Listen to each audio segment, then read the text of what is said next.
بسم اللہ الرحمن الرحیم۔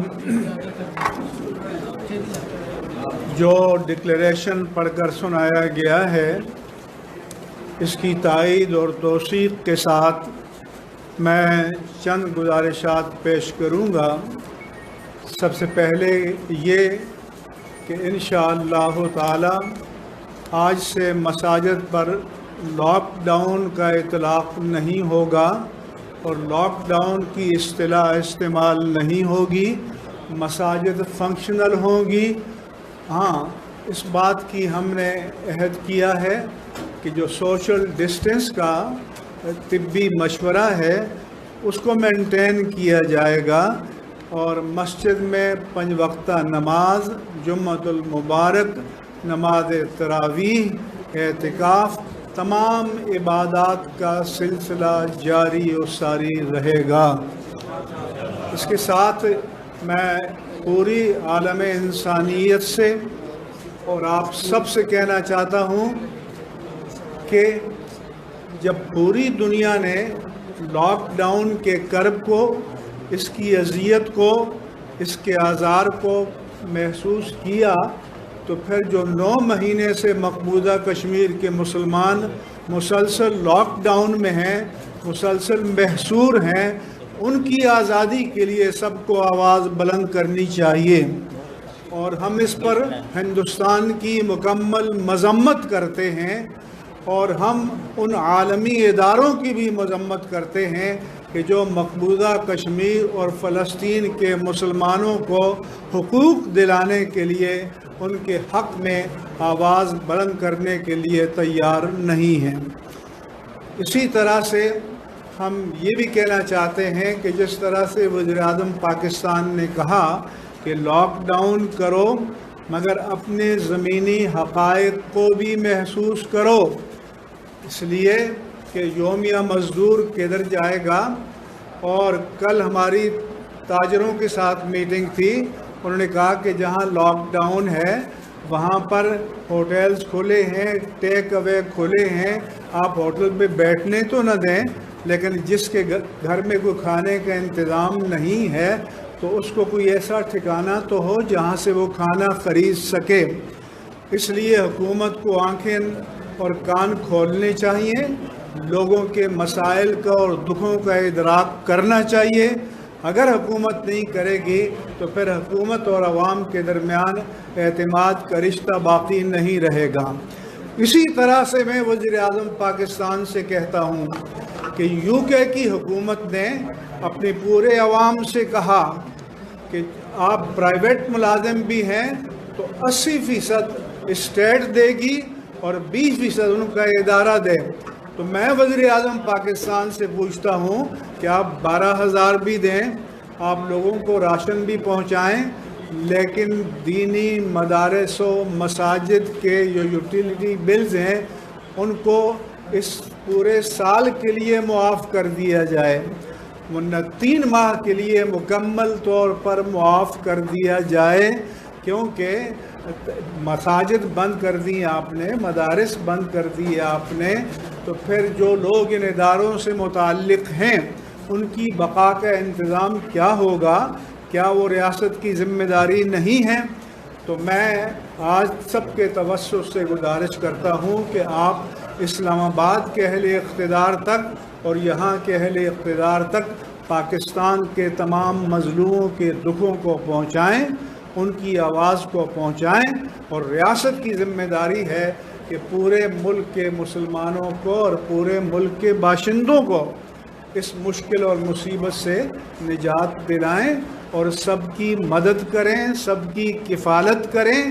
اور ہم طویل عرصے تک لاک ڈاؤن کو افورڈ نہیں کر سکتے، وزیر اعظم بھی بارہا کہہ چکے ہیں، لہذا اگر ضروری ادارے ان کا کھولنا ضروری ہے تو پھر مساجد کا کھلنا اور مدارس کا کھلنا یہ ہماری دینی ضرورت ہے، اور دینی ضرورت سب پر مقدم ہے، رہی ہے اور ہونی چاہیے۔ اب آپ کوئی سوال کرنا چاہیں؟ میرا سوال یہ